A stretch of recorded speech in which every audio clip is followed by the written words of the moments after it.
Hey guys, welcome back. It is time for some new Magic cards. And of course, as always, whenever the set's semi-reasonably interesting, we do a top 5. So here we are with, of course, the top 5 for Magic, the Gather and Final Fantasy set. This is the standard set. The Commander set has got no new cards for Pauper. They're all reprints and no new rarity downshifts. So it is just the standard set. First, I have some announcements to make. I don't know if you can see on this side, right here. Boop.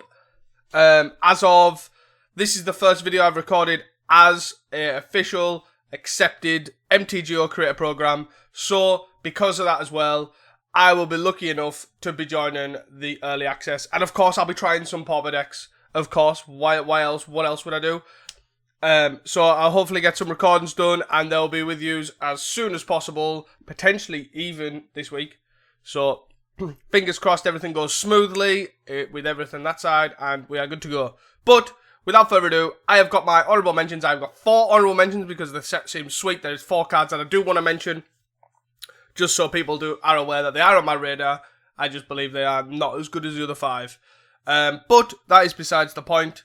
Yeah. That's basically all I've got to say. 4 honourable mentions, top 5. And yeah, if you want to put in the comments below, of course, you can put in the comments below your favourite card that you're looking at, you're considering. And maybe even if I have time, I'll maybe try some brews out with the early access. So that's pretty cool to see. Anyways, without further ado, my first honourable mention is Suplex. There's some apparently meme where well, I don't even know if it's a meme, it's a part in the game where they do something with a train and they flip a train or something, and that's why the trains run at them. But what do I know? I don't play Final Fantasy. I only have time to play Magic the Gathering and only have time to play Pauper.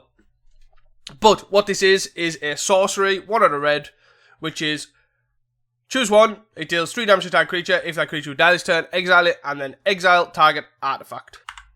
So, basically, it's like a halfway house between a braid and cast into fire, but then a sorcery.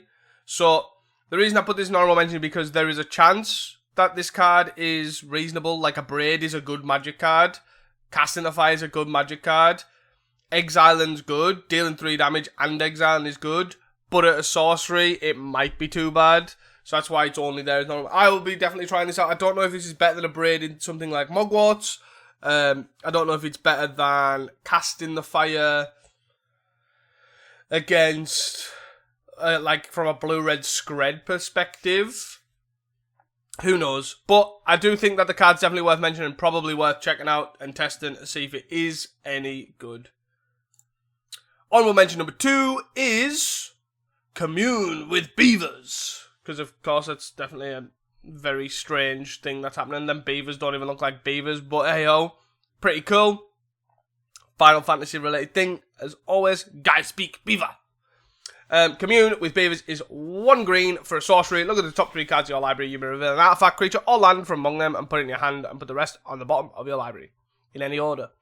So, the reason I chose this card as well as an honourable mention is effectively 5 land and 6 land Spy are both running either Elven Farsight or Commune with Nature, is it? The big difference is that they...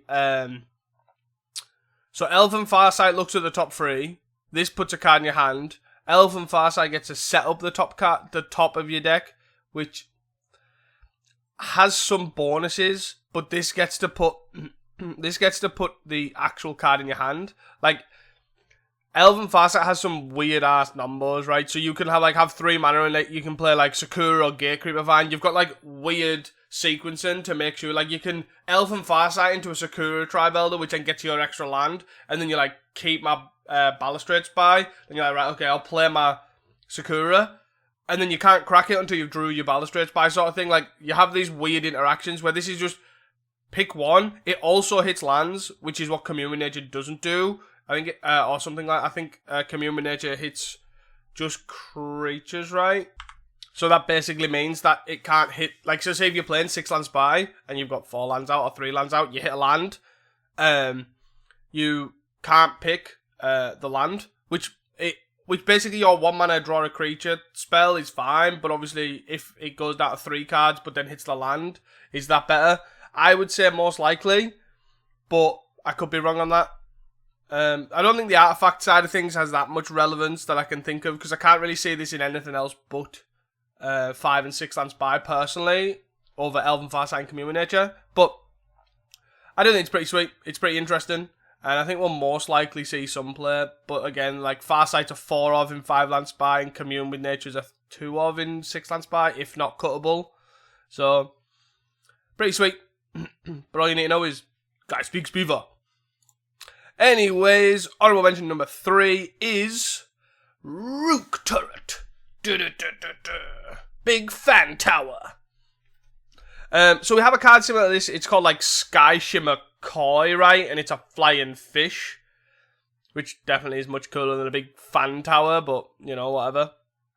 But effectively what this is a 3 and a blue for a 3/3 flyer. It's an artifact creature construct, and then whenever another artifact you control enters, you may discard a card if you do, may draw a card if you do discard a card. So you get a loot.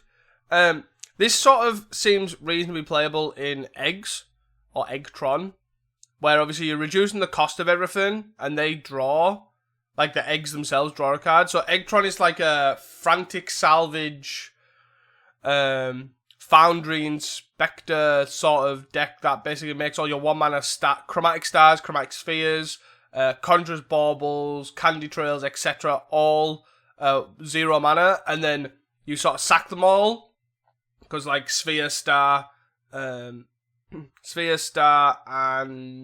Bauble all sack the turn they come in, and like a really easy sack. Like Candy Trail costs 2, but still it sacks pretty easily. And effectively from there, you basically go draw, Frantic Salvage, put them all back on top, draw a card, because Frantic Salvage is 3 and a white instant, put all the artifacts from your graveyard you want on top of your library, draw a card, and then basically you can from there draw a card, and you go draw. But basically because of Rrook Turret in play, you get a double draw. Like you don't gain card advantage, but you get to throw away the top card of your deck, which is perfectly what you want, because you basically want an empty deck, and then you want to Conjurer's Bauble back your Frantic Salvage, and then Frantic Salvage back all your eggs, and then put them back in play. And yeah, that's basically it. But because it's a May, once your deck's drawn, you don't actually care about its ability. It also lets you draw into, it's 2 things. It's an artifact, so it gets affected by your Foundry Inspector, which is great. It also takes away the top, like, Frantic Salvage has a problem of it locking the top of your deck, right? Because you have to put the worst ones back and all that sort of stuff. So where this just gets rid of the top, so you can keep going and going and going and going and going. And it also, it triggers off other good artifacts. Like you could probably play this in like a blue-black artifact control deck. You know, Reefer, Pact Altera, etc. You know, Trinket Mage maybe, I don't know. But it's just a loot. But the fact that it's an artifact and it's affected by like Ethereum Sculptor, it triggers off Ethereum Spinner if you want to go super hard and cooking. You know, all that sort of stuff. It has potential utility that I'm really intrigued on, and could definitely be interesting. And most likely we'll see playing some sort of Eggtron, I would likely say. I don't know about Ultratron, could be, but it could be cleaner than Blood Fountain, but probably not. Because Blood Fountain and double Mage Retrievers can like loop your deck, where this and Mage Retrievers just loop your deck a lot easier. You don't need Foundry Inspector, etc. So, but yeah, I think it's interesting enough, and it's a 3/3 flyer, which isn't the worst body in the world. It ain't no 3/4 flyer like 3/4 like Packdoll. So, but flying is very relevant. My final honorable mention was one that I was debating putting in the top 5. It was pretty close, but I only decided not the best because it's 3 mana. And that is Msidian Elder, which is a 2 and a red for a 1/3 creature, and when this enters, you create an all-1 black wizard token with, whenever you cast a non-creature spell, this deals 1 damage to each opponent. So effectively, it's a 3 mana pinger. It comes in and makes a pinger. So, which is pretty good. Like the wizard that like turns everything, like your Kessig Flame Breather basically is reasonable. The body stats is pretty poor on the token, but the fact is, so 1/3 is fine. So this attacks, but the token is pretty good. Obviously, trigger off non-creatures means you can just have extra pingers. You like, it could potentially, you know, you don't need to untap like Thermo does. So I can't see it because it costs 3 mana, right? But other than that, like, this is, to me, in like the Mono Red Madness shell that is popping around and doing really well, it's worse than Gutter Snipe, right? But then in like Mono Red Synth, maybe it triggers off all your artifact stuff, but you've only really got Synth. So I don't know. I can't really see it, but I also think it's pretty interesting, right? It's a 1/3 body that produces the pinger. So like if they kill the pinger, you've still got the 1/3, which is good. So like that's another good side of it. So, but yeah, I could definitely see this card potentially being, well, definitely being tested, because I like to test it in some sort of burn or even mid-range shells, etc. So we could try this out, but ultimately I don't think this cuts the mustard, but I'm intrigued to see. Anyways, guys, that's that. We're on our top 5. In at number 5 is Summon Choco Mog. And I'm assuming Choco's the bird and Mog's the weird koala thing. So, in Final Fantasy set, there is Saga Creatures, which has a massive update, by the way. The Final Fantasy got a massive ruling update that if you were to have a Saga Creature or Saga X, Saga Land, Saga whatever, lose all its abilities, like unable to scream with this, for example. What would normally happen is the Saga part is an enchantment ability. So it becomes enchantment, creature, Saga, bird, Moogle, but it loses the Sagas attached to the chapters. So the chapters would go because it loses all abilities. So then it basically reads as an enchantment Saga with no lore, like no chapters, or whatever the 1, 2, 3, 4 is. So therefore, it's got a counter on it because it's entered with a counter on it. It's got no chapters, so it dies. Basically, it's completed its chapters because you've got to erase them. A common scenario, if you play other formats, was Blood Moon or Harbinger of Seas sort of effects with Urza's Saga. That now has changed. So you don't have... So now Blood Moon doesn't actually kill Urza's Saga. What it actually can do is, if you have it on 2 counters and it has the Make Constructs ability, you can play your own Blood Moon. And the ways the layers work is effectively the Saga stays in play permanently because it's not reached its cap Saga, like cap chapter, and still has the tap 2 create constructs. So you've just got a land that just pumps out constructs, which is pretty nuts. But that's for other formats. But it's basically, if you are going to play like Unable to Scream on this now would not die.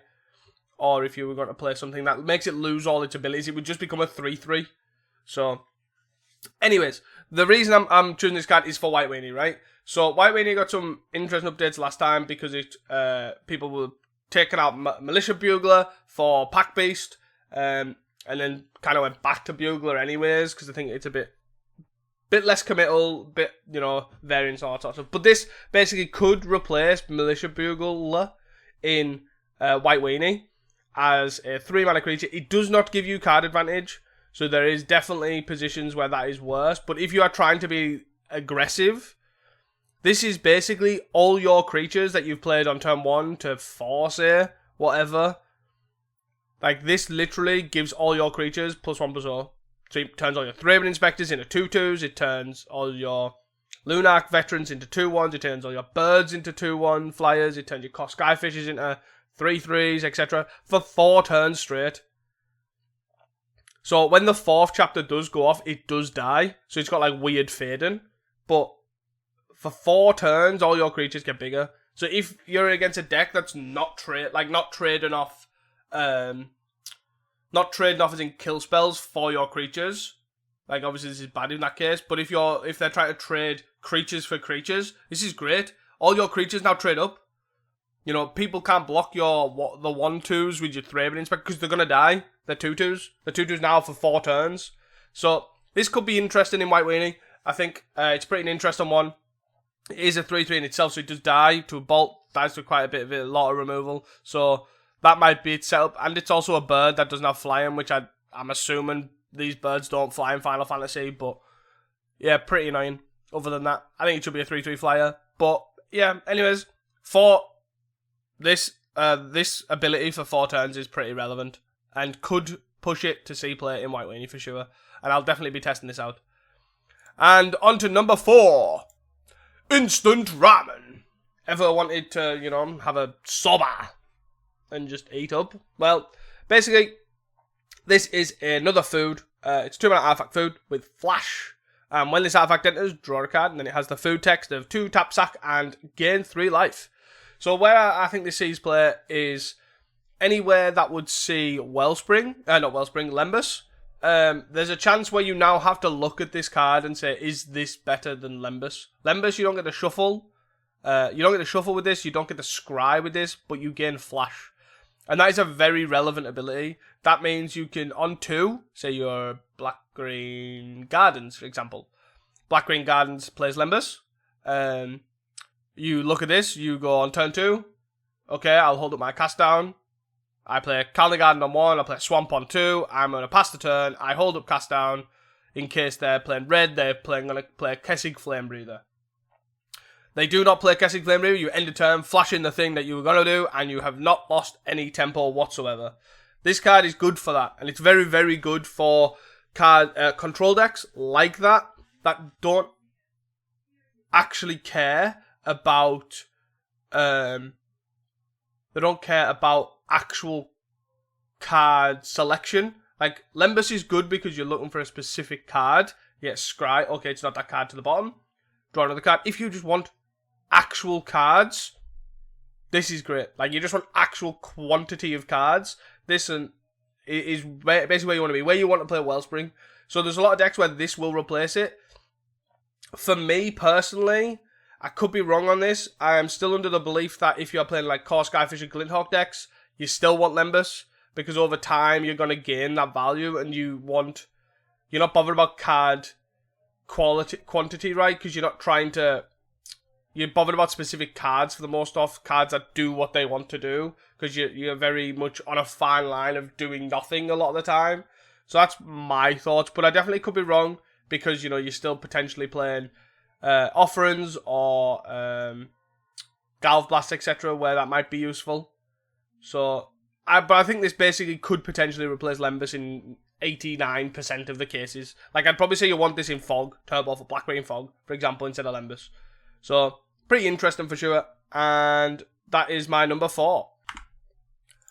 On to number 3 is Town Greeter. So, my top 3 cycled and cycled and cycled. This was 1, this was 2, this was 3, this was 1, this was 2, this was 3, this was 1, this was 2, this was 3. So they're all pretty close, and they're all... And basically, I'm not going to lie, is the reason I decided this to be number 3, even though I actually do think it's probably the most obviously impactful card, the reason I decided to put this number 3 is because it's boring compared to the other 2, and that is the honest reason. This card, Town Greeter, is 1 and a green for a 1/1 creature human citizen. When this enters, mill 4 cards. You may put a land card from on them into your hand. If you put a town card in your hand this way, gain 2 life. The last little text is probably going to be irrelevant. I can't imagine it mattering too much. If you put a town card into your hand this way, gain 2. But I can't see anyone running town deck, because there is no real payoffs in Final Fantasy for Pauper. There's only this that has something to do with towns, and a blue card, I believe, that basically it's like a 3-mana 1/4 Luton, and then it has 7 tap, draw 3 cards, and it costs 1 less for each town you've got or something. So like if you have 7 towns in play, it basically is a 0-mana Ancestral Recall. I think it sacks as well, I'm not really sure. But I don't think the town bit is going to be that relevant. But essentially, the text, other than that, should sound familiar, because this is a reprint of Satyr Wayfinder, but it is Satyr Wayfinder 5 through 8. And for those that don't know who play Dredge, like the Jund Dredge, the normal one, Satyr Wayfinder is basically the best creature Dredger, like 2-mana die, in that deck. So, where we had the Enoch Wavebringer, or whatever it's called, the reprint of Branchwood Prowler, we've basically got a reprint of the best Dredger as opposed to the worst. So this changes everything for Dredge, right? This is basically will be a 4-of in Dredge, because it is literally the best 2-drop, and you'll replace Prowler, you'll replace whatever. I don't know if you'll replace Circle of the Land Druid, because it mills 4, but it's between that and Prowler, right? Where this is basically the next best Dredge, like the next best 2-mana mill 4, right? Obviously, Scrapwork with Stinkweed does more, because it mills 5, but you don't get the land. So this is pretty good at like setting up, making sure you don't miss your land drops, etc. This card is great. This card is absolutely fantastic. I will definitely be playing this because I've been playing Dredge. Dredge is such a cool deck. Why would I not? So yeah, that's pretty exciting. And again, it's not that exciting because it will literally just be in Dredge, but it is incredibly good. Like, it's probably one of the best things I could ask for in Dredge. Apart from maybe, I don't know, Reanimate instead of Exhume. Like, that is basically the best thing you could be asking for here. State Wayfinder is incredible, and finally great that we got 5 through 8 for sure. But on to more exciting cards, but is still good. Number 2, Red Mage's Rapier. So this is a 1 and a red equipment, which has job select, so it's kind of like living weapon, but it makes a 1/1 colorless hero token, and then attaches to it. And then the equipped creature of this has, whenever you cast a non-creature spell, this gets +2% until end of turn, and is a wizard in addition to its other types. So it becomes like a hero wizard. It becomes a 3/1 hero wizard with equip 3, which again is still relevant. And basically why this is interesting is you can play this as a 2-mana, effectively like a 3/1 that also is everything is a Kiln Fiend. Well, it's more of a Festival Crasher, right? So this creature is a Festival Crasher, but also every other creature you play is also a Festival Crasher by equipping 3. Like, you can turn your Voldaren Epicure later on in the game, pay 3, slap this on here, there you go. Your Voldaren Epicure is now a 3/1, which is is a 1/1 that has Festival Crasher text on it. So this card basically turns every card into a Festival Crasher. To me, that seems pretty good. The fact that it basically slides along and, you know, it's like Barbed Battlefist. Obviously, Barbed Battlefist costs 1 to equip, right? So it has downsides there. It costs 3, but this basically turns all, like, say, even in Boros Synth, for example. Boros Synth played Barbed Battlefist for a long time. This makes 1/1s. I think, was Barbed Battlefist make 2/2s? But the equipment is infinitely better. This going Core Skyfisher, bounce this, play it again, turning the 1/1 you play into a Festival Crasher is really good. But then you can also just pay 3 mana and slide it on your Core Skyfisher. Your Core Skyfisher now gets bigger every time you're casting Synth. You go Synth, Glinthawk, Synth after you've equipped this. It gets +4 and you still get to attack. And then if they kill the Core Skyfisher, you slide it on the Glinthawk you played and rinse and repeat. So I wouldn't be surprised if this not only seen playing Kiln Fiend in Synth decks, like Core Skyfisher, Glinthawk, Mardu, potentially even Boros, the more aggressive slanted ones, right? In both of those, I would not be surprised if this seen playing normal red decks. Like, this does not have to, you do not have to go all in Manamorphose, Mutagenic Growth, Team of Battle Rage, Kiln Fiend decks. This is just good value. You play this, you get a 1/1, which is great anyway, so it's a creature, it's a 2-mana 1/1. And then if you then have if you're casting spells, casting your Synths, casting your Rends Resolves, this is just getting bigger. They kill it. You get in the late game, you slide it on. I don't know if it'll see play in main decks, because this card really allows you to grind, right? Just slide it on your Kessig Flamebreather. Every time you now cast a spell, the Kessig Flamebreather becomes a 3/3, a 5/3, a 7/3, and also deals them 1.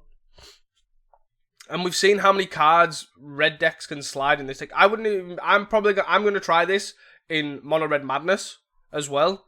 Like, imagine sliding this on a Sneaky Snacker. Okay, they kill the Snacker, I'll grab the prize. Draw 2, it comes back, I'll equip it onto it. The only thing that's keeping this card in check, I think, is the equip cost. The equip cost is steep. So this is where it probably will be its downside and maybe even downfall.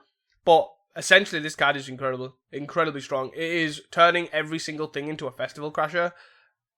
Seems good to me. And number one, my top pick for best card in Final Fantasy. I don't even know if it's the best card, but oh my god, this is fun. This is going to be a good card for me to play. And that is Black Mage's Rod.